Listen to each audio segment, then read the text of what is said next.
Buenos días. El día de hoy vamos a continuar con la clase de otorrinolaringología. El día anterior, la clase anterior, empezamos con anatomía de cavidad oral y de la faringe. Bien, vamos a continuar ahora con la clase. Antes de continuar, vamos a hacer un pequeño recuerdo de lo que es la cavidad oral propiamente dicha, en donde recuerden que se encuentra dividida la cavidad oral por las arcadas gingivodentales, por su parte anterior por el vestíbulo bucal y la parte posterior de las arcadas gingivodentales por la cavidad oral propiamente dicha. En esta imagen podemos nosotros valorar el istmo de las fauces. Recuerden que estaba conformado por el pilar anterior, derecho-izquierdo, que es el músculo palato-gloso, la úvula, ¿sí? Y en la parte inferior, por la base de la lengua, en donde encontrábamos aquí la amígdala lingual. En esta imagen también podemos observar en la parte posterior el pilar posterior, ¿sí? Bilateral, que es el músculo palato-faríngeo.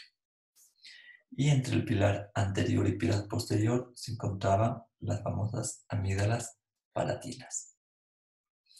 Podemos también observar el paladar blando, paladar duro, ¿sí? La lengua.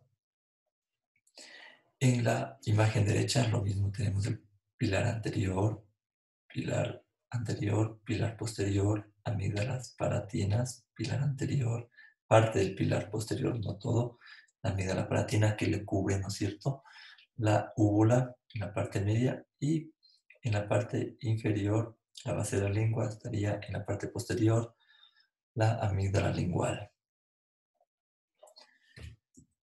En esta imagen, en donde podemos observar igual el istmo de las fauces de otra manera, ¿no es cierto? Pilar anterior, músculo palatogloso, úvula, amígdala palatina, que son hipertróficas, que tienen unas criptas. Vemos la pared posterior de la faringe, de la orofaringe, donde en ocasiones podemos encontrar una hipertrofia de los folículos linfoideos que nos hace sospechar en una faringitis crónica, ¿ya? Paladar duro, paladar blando. Y un recuerdo de la faringe, recordar que se divide en nasofaringe por detrás de las fosas nasales, ¿sí? Donde qué estructuras importantes tenemos acá. En la pared posterior superior, las famosas adenoides, ¿ya?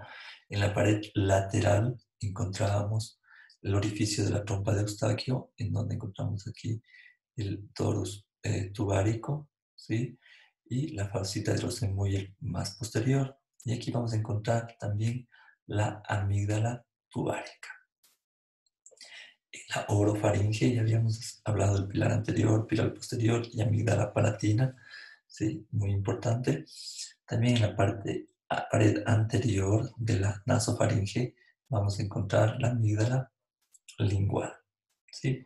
Y en la parte de la hipofaringe o laringofaringe encontramos la epiglotis, a que este nivel serían las cuerdas vocales, ¿no es cierto? Y recuerden que la pared posterior va a estar recorrido por la columna vertebral. Ok. Así pasamos a la fisiología de la faringe. Recordar que en sí la faringe hablamos de que tiene 5 funciones: una función fonatoria, una función gustativa, una función respiratoria, inmunológica y una función deglutoria. Sobre la función fonatoria se dice que la faringe es la encargada o funciona como un aparato resonador y articulador de la voz, en la cual está principalmente la orofaringe y la laringofaringe. Sobre la función gustativa, las papilas gustativas en sí hay 3 tipos, ¿sí? Las papilas foliadas, que son cilindrocónicas, con discreta tendencia a ser puntiagudas, ¿sí? Aquí, o también llamadas papilas filiformes, que lo podemos observar. Las papilas fungiformes, que tienen la forma de Z y poseen botones gustativos en números variables. Estos se van a encontrar en mayor proporción en la cara dorsal de la lengua por delante de la famosa bilingual. Y la bilingual está formada por las famosas papilas caliciformes, que son las más voluminosas y constan en sí de 3 partes. Primero, una parte central que se encuentra, que se va estrechando en su base, una parte periférica, que es un anillo circular que va a rodear la parte central, y en la parte media vamos a encontrar una fosa o depresión de la papila que se va a situar entre las dos anteriores. Recordar también de que por las papilas gustativas, en las diferentes partes de la lengua tenemos los diferentes tipos de sabores: dulce, salado, ácido y amargo en la parte posterior de la lengua. La famosa bilingual va a ser la que separa, ¿sí?, la amígdala lingual o la base de la lengua de todo del cuerpo de la lengua, que esto es movible, ¿sí? Continuamos. Con la función respiratoria, en sí constituye un conducto a través del cual desplaza el aire desde la cavidad nasal, ¿cierto?, la nasofaringe, y de la boca la orofaringe, y va a pasar el aire hacia la laringe para cumplir esta función de la respiración. Sobre la función inmunológica, esto es muy importante. Hablamos del famoso anillo de Waldeyer, ¿sí? El famoso anillo de Waldeyer, en donde está compuesto por la amígdala faríngea, o las famosas adenoides, llamada también amígdala de Luschka. ¿En dónde se encuentra esta? En la pared posterior-superior de la nasofaringe. En la nasofaringe también vamos a encontrar las famosas amígdalas tubáricas de Gerlach, que se encuentran en la pared lateral de la nasofaringe a este nivel. Recuerden que aquí va a encontrarse el orificio de salida de la trompa de Eustaquio. Esta trompa de Eustaquio tiene una gran importancia, ya que se comunica con el oído medio. Cuando existe obstrucción de este orificio de la trompa de Eustaquio, va a producir patología a nivel del oído medio. Seguimos, las famosas amígdalas palatinas en número 2, ¿no es cierto?, a cada lado, entre el pilar anterior y posterior de la en la orofaringe, pilar anterior, palato gloso, pilar posterior, palato faringe, ¿sí? Tenemos en la pared anterior de la orofaringe la famosa amígdala lingual, ¿sí?, que se encuentra en la base de la lengua y que es muy importante también en esta función inmunológica. Y por último, los folículos linfoides, que se van a encontrar en mayor cantidad en la pared posterior de la orofaringe, ¿sí?, que cuando hacemos nosotros, como les había indicado anteriormente, al hacer una faringoscopía podemos verlo a este nivel, y cuando pacientes que tienen faringitis crónica muchas veces tienen hipertrofia de estos folículos linfoides. La función deglutoria, esta tiene como fundamento, ¿no es cierto?, la propulsión de los alimentos desde la boca hacia el esófago. Esto está dado gracias a los pares craneales glosofaringio, nervio vago y nervio hipogloso. Es decir, el 9, el 10 y el 12º par craneal. Glosofaringio, nervio vago y nervio hipogloso, encargados de la función deglutoria. Y en sí, para recordarles, es muy importante que el orificio de la trompa de Eustaquio, que se encuentra a nivel de recorre desde el oído medio hasta la pared lateral de la nasofaringe. Es muy importante ya que este conducto equipara las presiones del oído con la región externa. Muchas veces nos ha pasado que cuando viajamos se cierra este conducto y nosotros sentimos como la sensación de oído tapado, que tenemos que hacer deglutir o realizar un maniobra de Valsalva para que ésta mejore, ¿no es cierto? Entonces, cuando un paciente presente esto cuando viaje, es importante decirle que mastique chicle o que degluta para que mejore equipare las presiones y no siente sensación de oído tapado. Ahora vamos a hablar de la exploración clínica. Es muy importante la exploración clínica de, de la orofaringe, sí de la faringe se realiza mediante una exploración clínica, la faringoscopía. Para valorar la nasofaringe tenemos que hacer una nasofibroscopía flexible, ¿sí? Y de la laringofaringe de la misma manera. Entonces, recuerden que la faringoscopía es una de las exploraciones más comúnmente realizadas, ¿sí? Por los médicos, ya que nos ayuda a descartar patología propiamente local, ¿sí? También nos ayuda a descartar o valorar si existen cuerpos extraños, si existe algún proceso infeccioso o alguna patología tumoral. De la misma manera nos permite valorar si existe algún tipo de enfermedad sistémica y que repercuta en la orofaringe. Entonces es muy importante realizar este examen a todos los pacientes.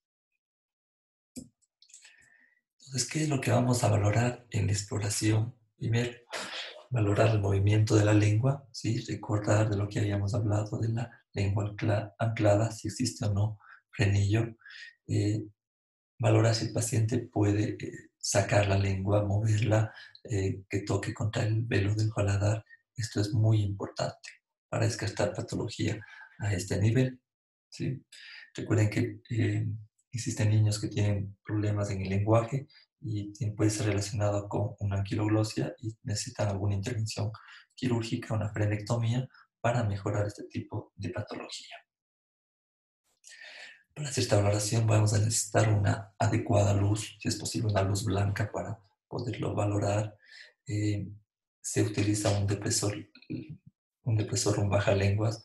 Es importante de que este bajalenguas no se apriete de manera intensa para que la lengua toque contra los dientes o el vestíbulo y pueda provocar dolores. Entonces el bajalenguas se introduce en los 2 tercios anteriores de la lengua sin apoyar demasiado en la parte posterior porque puede darle el reflejo nauseoso. Y aquí vamos a valorar, ¿no es cierto?, el pilar anterior, pilar posterior, amígdalas, palatinas, úvula, si existe o no una hipertrofia de la úvula, si existe o no patología o hipertrofia de los folículos linfoides de la pared posterior de la faringe, ver cómo está el paladar duro, el paladar blando, ver los carrillos, si existe una patología, valorar la lengua, si existe o no algún problema tumoral, especialmente en pacientes fumadores. Entonces, es muy importante que todos sepamos hacer este tipo de faringoscopía. Una vez que evaluemos, podemos con el depresor hacer una pequeña palpación cuando veamos tipo de lesiones a nivel de la amígdalas. Existen amígdalas crípticas, hipertróficas, y que muchas veces los restos amigdalinos van a formar el calcium o tonsolitos, ¿sí? Que el paciente lo que le va a producir es mal aliento, una halitosis, y que es muy molestoso. Entonces hay que valorar si el paciente presenta o no este tipo de problemas a nivel de las amígdalas palatinas.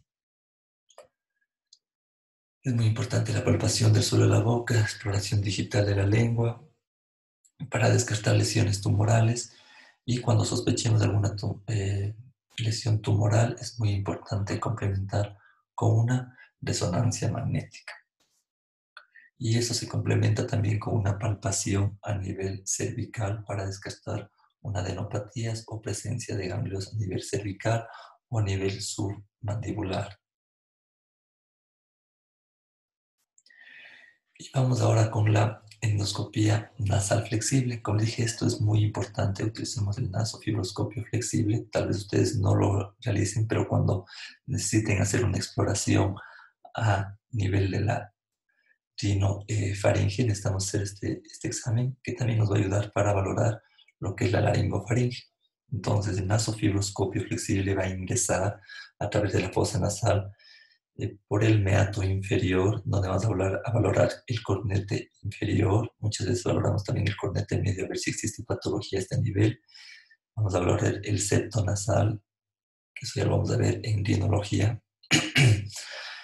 Atravesamos esto y llegamos hacia la nasofaringe, donde podemos valorar si existe una hipertrofia adenoidea. Recuerden que las adenoides están presentes en los niños, ¿sí? Y a los 9 años estas se atrofian por completo. Entonces, en pacientes adultos ya no vamos a ver este tipo de una hipertrofia adenoide. Pero si vemos algún tipo de tumoración a este nivel en pacientes adultos, ¿sí? Hay que sospechar en algún proceso ocupativo. También vamos a valorar el orificio de la trompa de Eustaquio, ¿sí? Que esté permeable, y luego valoraríamos lo que es la laringofaringe viendo las cuerdas vocales. Approach the patient, resting your little finger on the tip of their nose with stability, and pass the tip of the scope into the nose. Ingresamos, ¿no es cierto? As you enter the nose, you can... A ver, entonces, vamos, antes de nada se coloca un poco de silocaína con epinefrina a las fosas nasales del paciente, a una de las dos fosas por donde se vaya a realizar el examen, o a las dos en caso de que necesitamos hacer por las dos fosas nasales la valoración endoscópica. Ingresa el nasofibroscopio flexible. Aquí vamos a ingresar esta vez por la fosa derecha, ¿sí? Va a ingresar. Aquí vamos a encontrar primero el cornete. Lo que primero vamos a ver es el cornete inferior, el piso de la fosa nasal, ¿sí? Seguimos avanzando, entonces ahí está el cornete inferior, ¿sí? Seguimos avanzando el piso de la fosa nasal. Si subimos un poco, esto ya es el cornete medio, ¿sí? Seguimos avanzando al lado derecho, tenemos el septo nasal. Ya cuando veamos esto en rinología, vamos a ver que esto es muy importante. Debajo de cada cornete hay un meato. Entonces, para ya adelantarles un poco, este es el cornete inferior. Debajo del cornete inferior está el meato inferior. Seguimos. Este es el cornete medio, está el meato medio. Y seguimos en la parte más avanzando, o sea, más posterior. Avanzamos por el piso, ¿sí? Por el piso de la fosa nasal hasta llegar a la rinofaringe que nos estamos acercando. Y esto, llegamos a la rinofaringe. Recuerden que a este nivel son las famosas coanas, que es el espacio que separa a la nasofaringe de la rinofaringe. Entonces, a este nivel estamos atravesando ya las coanas. Seguimos y vamos a encontrar la apertura de la trompa de Eustaquio con el torus tubárico, ¿sí? Y la fosita de Rosenmuller más posterior. Vemos aquí cómo hay una apertura adecuada de la trompa de Eustaquio y vamos a seguir avanzando. Vean aquí cómo le hacemos al paciente que degluta. Y recuerden que el paladar blando subía o ascendía para evitar de que los alimentos pasen a la nasofaringe. Es muy importante también valorar esto, el movimiento del paladar blando. Seguimos avanzando, la fosita de Rosenmuller más posterior, ¿sí? Y ahora vamos a dirigirnos hacia la laringofaringe, en donde aquí valoramos la epiglotis, ¿sí? Acá ya vamos a encontrarla, vamos a llegar a las cuerdas vocales con los aritenoides, que son los cartílagos de la laringe. Entonces podemos observar cómo los cartílagos aritenoides se mueven. El momento de que el paciente habla, se van a cerrar las cuerdas vocales y cuando respira se van a abrir, ¿sí? Vean. Entonces tenemos las cuerdas vocales de una manera adecuada, no existe ninguna tumoración, ninguna masa, ¿ya? Entonces estamos valorándole muy bien al paciente. ¿Sí? Perfecto. Entonces, lo más importante para hacer la valoración de un paciente en la orofaringe es la exploración clínica en la orofaringe con la faringoscopía y en la nasofaringe y laringofaringe mediante la laringoscopía flexible que podemos realizarle, o también existe la endoscopía rígida. ¿Ya? Entonces, muy pocas veces se solicitan exámenes complementarios, pero algo que sí van a solicitar ustedes, especialmente si no tienen el nasofibroscopio, ¿no es cierto?, para ver hipertrofia de adenoides. Se pide la famosa radiografía de campo. Esta radiografía es una radiografía de perfil en donde nos ayuda a ver las fosas nasales, y detrás de las fosas nasales vamos a encontrar la área del cabo, donde aquí deberían estar las adenoides. Pero como pueden ver en este paciente, vean acá, esta es, ¿no es cierto?, el ancho normal de la vía respiratoria, es decir, la faringe, la parte inferior. Y sube, sube, sube, sube, sube, sube. Y aquí igual tenemos la misma distancia, ¿no es cierto? Es decir, que las adenoides no están hipertróficas, es un tamaño adecuado. Entonces, el aire recorre todo esto, ¿sí? Y no existe ninguna obstrucción a este nivel. Ahora, ¿qué pasa acá? Vemos que la vía aérea normal de este, más o menos, es de aquí a acá, ¿sí?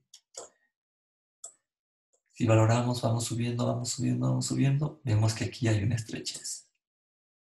¿Sí? Aquí está estrecho. ¿Sí? Entonces vean que esta área, las adenoides están grandes. ¿Sí? Entonces esto es importante que lo sepan valorar. ¿Ok?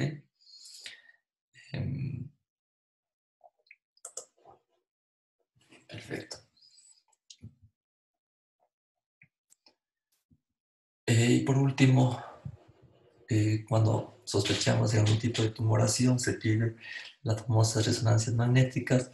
La verdad, esto ya, pienso que ustedes no lo van a solicitar, esto ya lo pedimos cuando en especialidad, cuando ustedes deriven al paciente pensando en algún tipo de tumoración. Pero vamos a ver un poco aquí, recordar que en la nasofaringe están las adenoides, aquí la úvula, ¿sí?, la base de la lengua, la epiglotis, músculos constrictores de la faringe. Muchas veces lo pedimos para cuando sospechamos de un absceso retrofaringio. Acá tenemos, es muy importante valorar la columna vertebral también, de que no exista ningún tipo de tumoración. ¿Ya? Entonces, eso en caso de sospechar problemas tumorales. También las tomografías nos ayudan a valorar. Aquí hemos valorado a un paciente que tiene una patología a nivel DC2, ¿sí? Entonces tiene un tumor. Hemos ingresado junto con traumatología, haciendo un abordaje transoral, ¿sí?, para que ellos puedan realizar la biopsia y en este caso la exéresis completa de la tumoración, y vean los resultados, cómo queda el paciente. Si es un abordaje transoral, a través de los constrictores, músculos constrictores de la faringe, se le da un abordaje y llegamos hacia lo que es el C2, se retira toda la tumoración y luego se le deja con ya un cemento especial para la columna vertebral y hemos retirado toda la tumoración. Entonces eso, chicos, me parece que hemos terminado ya esta clase el día de hoy. Vamos a hacer foros para si tienen alguna duda o pregunta, y así iremos avanzando las clases hasta que esta contingencia termine. Gracias por su atención. Un saludo.